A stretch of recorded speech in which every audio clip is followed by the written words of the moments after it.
Hello, ഞാൻ Ankita. I am from Palakkad. ഞാൻ repeaters 2024 ബാച്ചിലെ Q48 ബാച്ചിലെ ഒരു സ്റ്റുഡൻ്റ് ആണ്. ഈ കഴിഞ്ഞ NEET 2024 എനിക്ക് നല്ല പെർഫോം ചെയ്യാൻ പറ്റി. Thanks to Brilliant and my family. എൻ്റെ നീറ്റ് പ്രിപ്പറേഷനിൽ ഏറ്റവും വലിയ പങ്ക് വഹിച്ചിട്ടുള്ളത് ബ്രില്യൻറ്റ് തന്നെയാണ്. From study ambience, hostel facility, e-learn app, theory classes, and most importantly last 3 months model exams. It was very helpful. എൻ്റെ സ്റ്റഡി സ്ട്രാറ്റജി എന്ന് പറയുന്നത്, ഞാൻ തിയറി ക്ലാസ്സസ് നടക്കുന്ന ടൈമിൽ മാക്സിമം എൻ്റെ തിയറി സ്ട്രെങ്തൻ ചെയ്യാനാണ് ശ്രമിച്ചിട്ടുണ്ടായിരുന്നത്. അതിന് വേണ്ടിയിട്ട് ഞാൻ ഫിസിക്സും ഫിസിക്കൽ കെമിസ്ട്രിയും മാക്സിമം ഷോർട്ട് നോട്ട്സ് ഉണ്ടാക്കിയിട്ടുണ്ടായിരുന്നു. ഈ ഒരു തിയറി ക്ലാസ്സസ് നടക്കുന്ന ടൈമിൽ തന്നെ ഷോർട്ട് നോട്ട്സ് പ്രിപ്പയർ ചെയ്യുക. പിന്നെ ഇനോർഗാനിക് കെമിസ്ട്രി ഞാൻ ഒരു പ്രാവശ്യം ടെക്സ്റ്റ് വായിച്ചിട്ട് അതിൻ്റെ സമ്മറി പോലെ ഒരു ക്യാപ്സ്യൂൾ പ്രിപ്പയർ ചെയ്തിട്ടുണ്ടായിരുന്നു.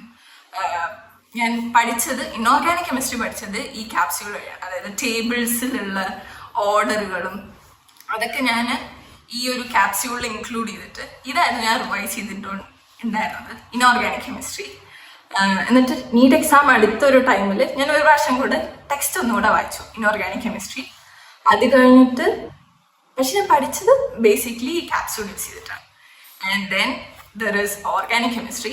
ഓർഗാനിക് കെമിസ്ട്രി ഞാൻ സാർമാർ നമുക്ക് കുറച്ച് എക്സ്ട്രാ പറഞ്ഞുതരും. അത് മാക്സിമം മനസ്സിലാക്കാൻ ശ്രമിച്ചിട്ട് അതിന്ന് NCERT ഫോക്കസ് ചെയ്തുകൊണ്ടാണ് ഞാൻ ഓർഗാനിക് കെമിസ്ട്രി പഠിച്ചിട്ടുണ്ടായിരുന്നത്.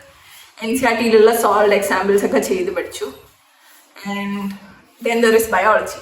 ബയോളജിയിൽ നമ്മൾ മെയിൻലി ഫോക്കസ് ചെയ്യേണ്ടത് NCERT ആണ്.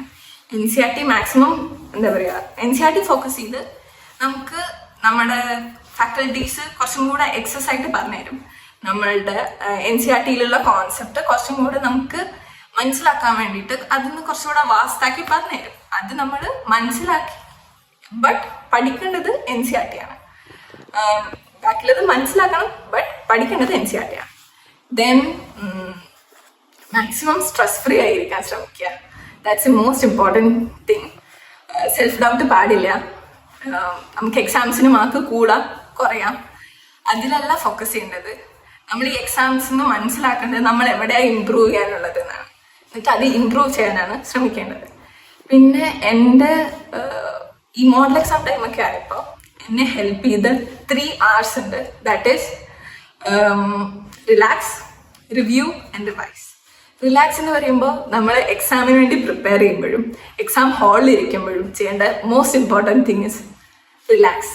അതായത് കാമായിട്ടും കൂളായിട്ടും എക്സാമിനെ അപ്രോച്ച് ചെയ്യാൻ ശ്രമിക്കുക. അത് കഴിഞ്ഞിട്ട് എക്സാം കഴിഞ്ഞു കഴിഞ്ഞാൽ അതിനൊന്ന് റിവ്യൂ ചെയ്യാം. അതായത് നമ്മൾ എക്സാം എഴുതി കഴിഞ്ഞാൽ നമ്മൾ തെറ്റിച്ചത് മാത്രമല്ല, നമ്മൾ ഗസ് ചെയ്തതുണ്ടാവും. അതേപോലെ ചില നമുക്ക് അതിൽ വായിക്കുമ്പോൾ ചില ഓപ്ഷൻസ് നമുക്ക് മനസ്സിലായിട്ടുണ്ടാവില്ല, ബട്ട് നമുക്ക് ആൻസർ അറിയാവുന്നതുകൊണ്ട് അത് നമ്മൾ മാർക്ക് ചെയ്തൊക്കെ പോയിട്ടുണ്ടാവും. അപ്പോൾ ഒന്നുകൂടെ റിവ്യൂ ചെയ്യാം. നമ്മൾക്ക് എന്തൊക്കെയാണ് തെറ്റുകൾ പറ്റിയത് അതൊക്കെ ഒന്ന് റിവ്യൂ ചെയ്യാം. മിസ്റ്റേക്ക് ബുക്ക് കീപ്പ് ചെയ്യാം. മിസ്റ്റേക്ക് ബുക്ക് കീപ്പ് ചെയ്യുമ്പോൾ ഞാൻ പറയുകയാണെങ്കിൽ ഞാൻ ചെയ്തൊരു തെറ്റുണ്ട്. ഞാൻ എല്ലാ കാര്യങ്ങളും ഞാൻ തെറ്റിച്ച എല്ലാതും എഴുതിയിട്ടുണ്ടായിരുന്നു. അതുകൊണ്ട് എനിക്കൊരു വലിയ ഹോൾ ബുക്ക് റിവ്യൂ ചെയ്യേണ്ടായിരുന്നു. That was kind of difficult for me. So maximum main concepts മാത്രം മിസ്റ്റേക്ക് ബുക്കിൽ എഴുതി വെക്കാൻ ശ്രമിക്കുക. So it will be easy for you to review. Then the most important thing in NEET preparation is the last hour, that is revise. Revise ചെയ്യുന്നതാണ് the most important thing എന്ന് ഞാൻ എന്തായാലും പറയും. കാരണം ഇത്ര നമ്മൾ പഠിച്ചു പറഞ്ഞാലും നമുക്കൊരു ഗുഡ് ഔട്ട്പുട്ട് കിട്ടണമെങ്കിൽ റിവൈസ് ചെയ്തേ പറ്റുള്ളൂ. നീറ്റിന് ഏറ്റവും ഇമ്പോർട്ടൻറ്റ് തിങ് റിവൈസ് ചെയ്യൽ തന്നെയാണ്. ഞാൻ ഇത്രയും ഊന്നൽ കൊടുത്ത് പറയുന്നത് അത് അത്ര ഇമ്പോർട്ടൻ്റ് ആയതുകൊണ്ടാണ്.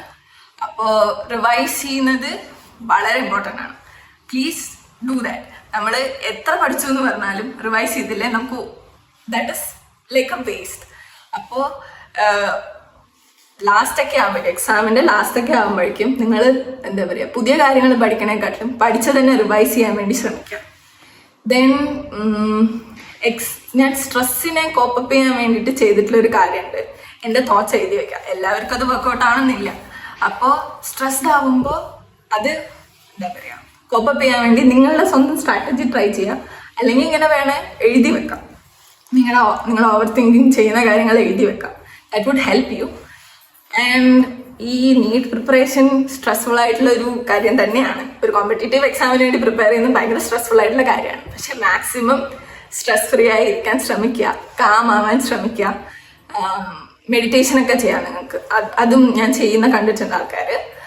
Then just give your level best. All the best to all those who are preparing for NEET 2025. May fortune be in your favor. Thank you. Entrance സംബന്ധമായ വാർത്തകളും അപ്ഡേഷനുകളും ഏറ്റവും വേഗം ആധികാരികമായി അറിയാൻ ബ്രില്യൻ സ്റ്റഡി സെന്റർ പാല യൂട്യൂബ് ചാനൽ സബ്സ്ക്രൈബ് ചെയ്യുക. Bell icon അമർത്തുക. ഈ video മറ്റു സുഹൃത്തുക്കളിലേക്ക് മാക്സിമം ഷെയർ ചെയ്യുക.